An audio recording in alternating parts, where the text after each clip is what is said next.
Eu convidei a Fernanda para estar aqui com a gente, batendo um papo, e ela sabe que a ideia nesse momento, que esse canal é para falar de sonho de mulheres refugiadas.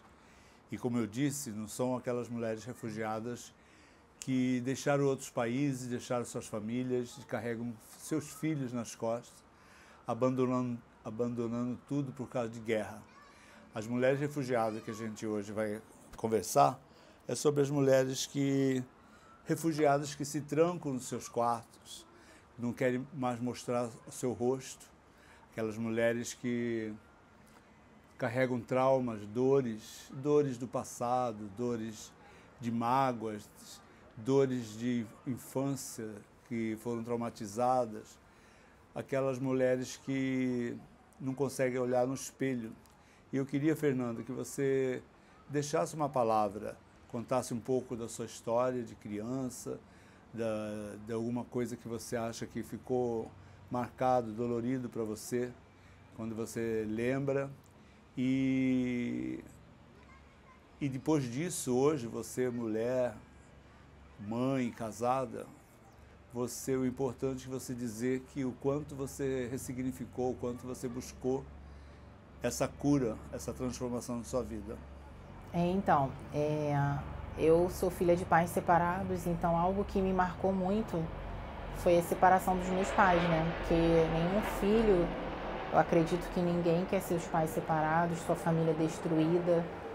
E algo que me marcou muito foi isso, por eu ser uma pessoa muito apegada aos meus pais, né?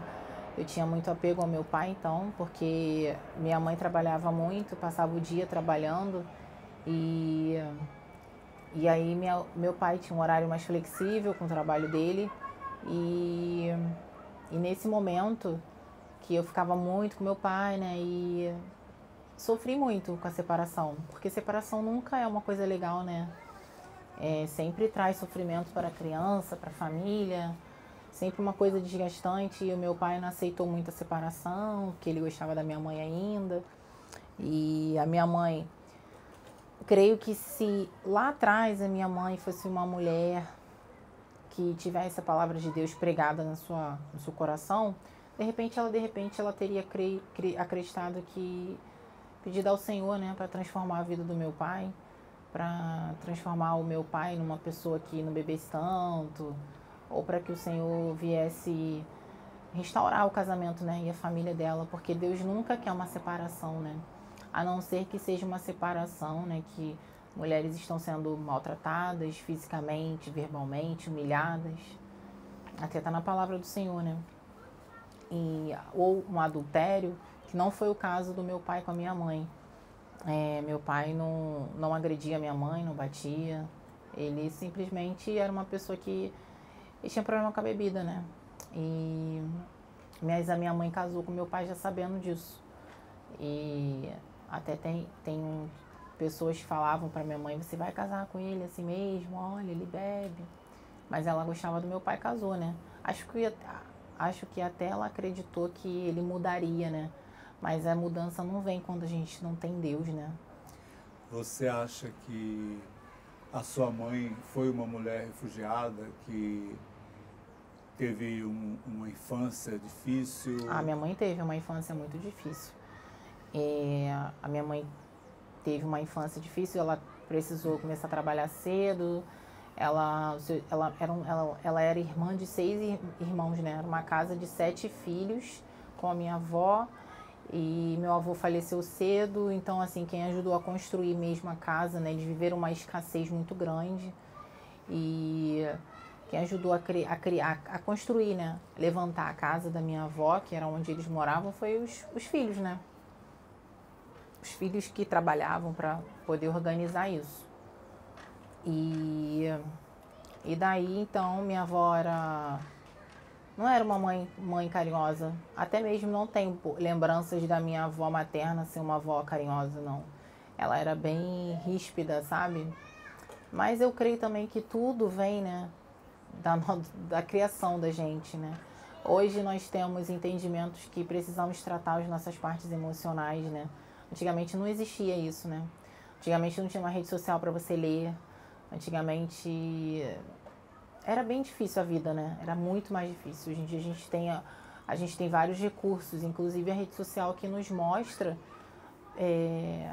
cursos para a gente estar fazendo, mentorias, e fora que a gente hoje tem esse meio de campo aí, né, de buscar a tratar a nossa parte emocional. E você, quando você descobriu que você encontraria uma resposta com a sua fé, e que momento da sua idade você tinha? Aos 13 anos, eu era vizinha de uma família de assembleianos.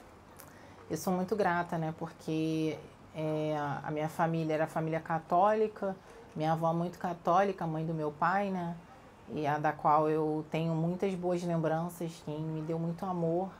Minha avó materna, ela era muito amorosa, ela era um doce, assim. Quem a conheceu falava, tem sempre essas lembranças dela ser uma pessoa doce, sabe? Ela era apaixonada por Deus e no seu último suspiro, né? Eu falei, vó, você aceita Jesus como seu salvador? E ela falou que sim. E mesmo eu não estando firme, né, com o Senhor mergulhada, mas eu tinha Jesus no meu coração, e aos 13 anos eu fui convidada para estar indo numa igreja cristã, que era uma assembleiana, uma igreja bem pentecostal. E aí nessa igreja eu conheci Jesus, fiquei lá um bom tempo, sendo que eu não tinha auxílio, né, familiar, apoio familiar dos meus pais, nem do meu pai nem da minha mãe. E aí eu me afastei. Aí veio a adolescência, né? Que uma adolescência de coisas que eu fiz, fiquei muito rebelde, mas porque eu queria chamar a atenção mesmo, né, dos meus pais, inclusive da minha mãe, que se relacionou logo assim que se separou do meu pai com uma pessoa. E daí então eu era criança, né, aos 9 anos, eu não tinha essa aceitação. Então eu quis chamar a atenção em todo momento, né? E aí eu sofri bastante, né? Porque eu era uma criança que queria minha família junta ali, unida. E daí então eu me afastei. Aos 21 anos eu descobri que eu tinha um câncer na tireoide, que me marcou também muito, mas com o apoio da minha mãe, né? Que sempre muito preocupada com a minha vida. Ela é uma mãe que não é muito carinhosa, mas ela era uma mãe preocupada, a minha mãe ela era mais de dar presente do que amor. A linguagem de amor da minha mãe é presente, né? Porque cada um tem as suas linguagens de amor. A minha mãe, a linguagem de amor dela com a outra pessoa é dar o presente, não é dar carinho, né? E eu fui criada assim. Mas o meu pai não. Meu pai, a linguagem de amor é carinho. Meu pai adora carinho. Mas isso tudo é a criação, porque meu pai teve uma mãe muito carinhosa, minha avó. Minha mãe já não, entendeu? Mas enfim, a história é que eu fui aos 21 anos descobrir o câncer. E aí quando eu descobri esse câncer, mexeu muito, marcou a minha vida, né? Então eu tive muito medo. Mesmo eu sempre ouvindo louvores, mas fazia muita coisa assim que não era o que agradava o Senhor, né? Eu bebia bebida alcoólica, ficava bêbada mesmo, sabe? Coisas que eu me envergonho, assim, que na verdade não me envergonha mais, porque o Senhor, Ele quebra, né? Ele nos faz um vaso novo quando estamos em Cristo. E o Senhor, Ele é um Deus que apaga o nosso passado. E Ele faz uma nova história. E Deus fez uma nova história na minha vida. E aí, aos 22 anos, eu operei, tirei a tireoide total. Fiz o tratamento com iodoterapia, que foi onde me marcou, que me gerou traumas, sim. Eu fiquei presa dentro de uma sala, né, com radiação durante 3 dias. E naquela época, acho que 16, 15 anos atrás, né, não tinha, né, WhatsApp, não era assim, né, igual é o celular hoje em dia, era um tablet, era Orkut, era uma coisa bem mais assim, superficial. E eu não tinha contato nem com os médicos, era algo assim super pesado, sabe, pra minha vida ali. E eu, uma menina, né, de 22 anos ainda, nova, já trabalhava. Eu trabalhava numa empresa como gerente de vendas de uma empresa chamada Jequiti. E eu fui mandada embora na época, porque o gestor da época, ele simplesmente me mandou embora porque eu tinha descoberto câncer. Ele já não estava satisfeito com algum resultado meu, e aí ele tomou essa decisão. Mas graças a Deus eu continuei com o meu plano de saúde, que foi aí que eu consegui operar, né? E Deus fez tudo certo. E depois disso você encontrou um relacionamento? Então, aí a minha história, né, que eu deixo aqui, eu sempre falo isso para muitas mulheres que até hoje não conseguiram encontrar o seu amor, né, que o meu marido apareceu na porta da minha casa. Eu tinha acabado de fazer o tratamento do câncer, liguei para uma amiga, que da qual hoje em dia eu já não tenho nem tanto contato, né, por causa da rotina de vida mesmo, mas ela foi até madrinha do meu casamento. E liguei para essa amiga e falei com ela que eu estava querendo passear, fazer alguma coisa, né, sair. E aí ela falou: amiga, hoje eu vou comer pizza com o pessoal da escola, do ensino médio. Mas aí eu falei: eu queria tanto ir, eu não me importaria de ir, será que teria problema? E aí ela falou que o amigo dela, que no caso era o meu marido, iria estar indo buscá-la em casa. E aí eu falei: amiga, eu tinha carro já na época, mas a minha mãe, com muito medo de deixar sair à noite sozinha, tava com aquela super proteção, porque eu tinha acabado de sair do câncer, né? Aí minha mãe falou que eu não iria sozinha. Aí ela falou com ele e ele falou: não tem problema nenhum eu buscá-la em casa. E aí eu fui pro portão, né, da minha casa, esperar o meu marido chegar, sem saber que ia ser o meu marido, né? Porque era minha amiga vindo com um rapaz. E aí desde então, quando ele chegou para buscar, ele abaixou o vidro e estava com a minha mãe. Aí a minha mãe na frente dele falou assim: nossa, que cheiroso e bonito. Eu já morri de vergonha. Aí eu entrei no carro e ele tinha uma lua cheia, ele falou: olha, que lua linda, e me olhando pelo retrovisor, já me paquerando. E aí fomos para uma pizzaria, lá na pizzaria ele já comentou com essa amiga, né, que gostou de mim. E daí então a gente se relacionou, demos o primeiro beijo, com um mês de namoro ele me pediu em casamento, fiquei noiva. E no ano seguinte, nós casamos. E depois de 7 anos fiquei grávida. E daí então eu falei, eu sempre sonhei, né, em ter minha família, porque eu tive minha família destruída. Mas eu falava que eu ia ter a minha família, sempre falava isso até para minha avó, minha avó paterna, né, mãe do meu pai. Eu dizia para ela: eu vou ter a minha família. E você tinha um propósito com Deus? Você acha que Deus ouviu as suas... Então, eu sempre falei para Deus que eu queria ter uma família, né? Mas eu nunca pedi um homem tão maravilhoso como Deus me deu, que é o meu marido. Um homem que é íntegro, um homem que me enche de elogios. Eu posso estar me sentindo a pior mulher do mundo, ele está sempre me elogiando. E é carinhoso, ele é trabalhador, ele é o melhor pai do mundo, que eu nunca vi um pai como ele. Um pai que faz tudo pelos seus filhos. Ele é o sacerdote mesmo da casa, sabe? E ele é real, assim, ele exerce, assim, mais do que a gente vê por aí, né? Porque ele é um homem, é um bom filho. Minha avó dizia: bom filho, bom marido. E ele era bom filho. E nesse momento, com toda a sua história, o que você gostaria de deixar? Você sabe que as mulheres refugiadas são muitas, que carregam sofrimento de todos os níveis de dores. E você gostaria de deixar o que, assim, de carinho e uma palavra que fortalecesse nesse momento? Então, eu creio que temos que ter Deus na nossa vida, né? Colocar Deus acima de todas as coisas. Eu, quando conheci o meu marido, ainda não estava firme, mergulhada no Senhor, buscando a Deus, mesmo tendo passado pelo que eu passei. Mas quando a gente se conheceu, começamos a caminhar juntos, né? Buscar ir para a igreja. Só que a gente ia para a igreja, mas vivia no mundo. Nós éramos em cima do muro. E o que eu tenho para deixar é que quando você sente que o seu sonho está distante, no caso, o meu sonho era ser mãe. E quando eu comecei a ver que estava distante, de tanto eu tentar, não consegui, já tinha tentado de tudo. Um dia eu falei, eu vou servir o meu Deus. Porque Deus já tinha me revelado, através de um seriado, que o nome do meu filho seria Davi, né?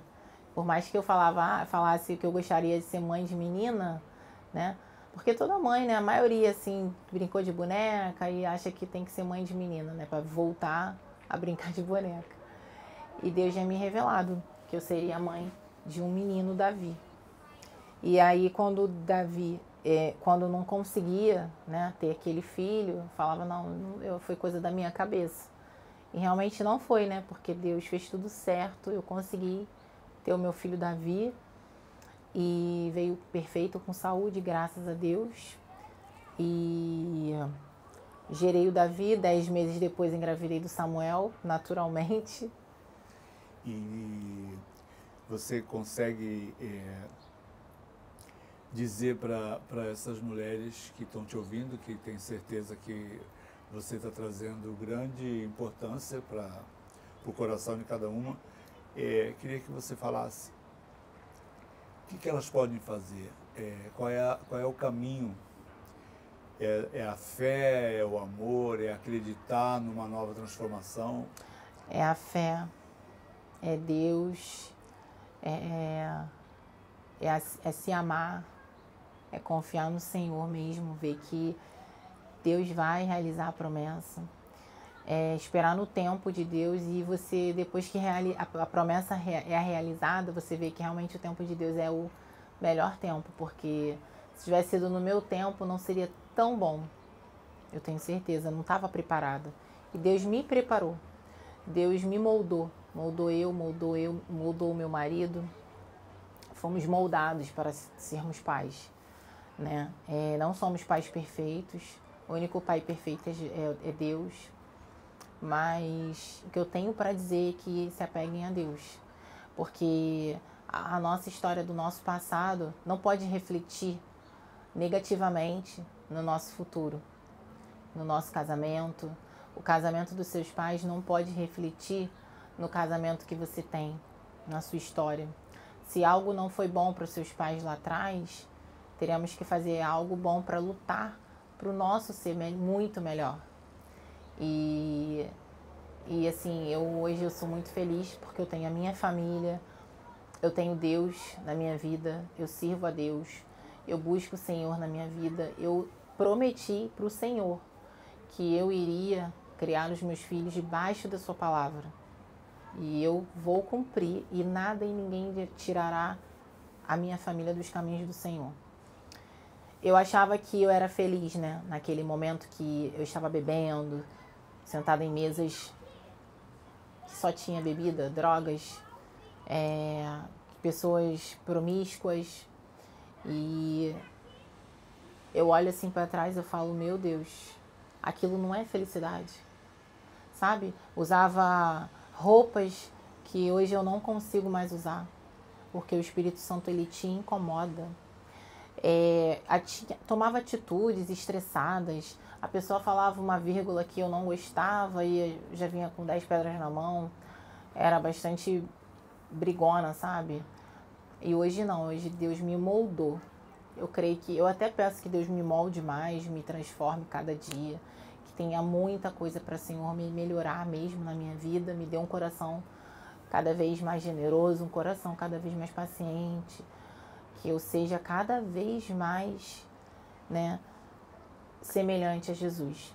Que tudo que não estiver agradando a Deus, eu venho pedir para Ele tirar da minha vida, porque eu quero agradar o Senhor, porque o que Ele fez para mim, em me dar uma família, em me dar filhos, é muito para mim. Fernanda, eu quero agradecer por tudo. Você apoiar esse momento nesse canal que está começando essa trajetória de transformação nesse propósito de maquiagem, cura a alma. E agora a gente vai partir para alguns detalhes de beleza. Tá? Qual é a cor que te representa hoje? Dourado.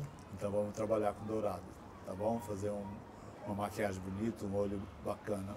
Obrigado, tá? De nada, estou aqui à disposição.